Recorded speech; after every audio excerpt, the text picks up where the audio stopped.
When you make these broiled lemon fish fillets, you will get a light fish dish with a hint of seasoning that is not overpowering, but just enough to give it a delicious flavor.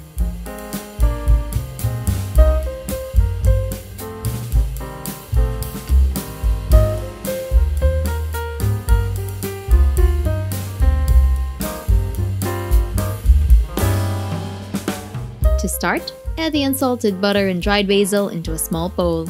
Stir to combine, then set it aside. Next, place the fish fillets into a greased broiling pan lined with parchment paper.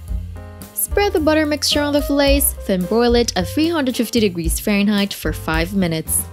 Make sure that it's 5 to 8 inches away from the heat. Once done, remove it from the oven and drizzle the lemon juice over the fillets.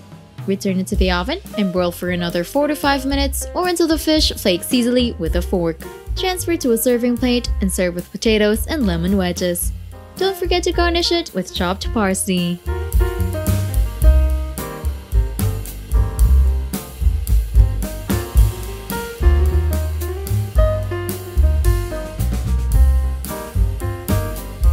Don't forget to hit like, subscribe, and turn on that notification bell to catch more easy and tasty dishes to try at home.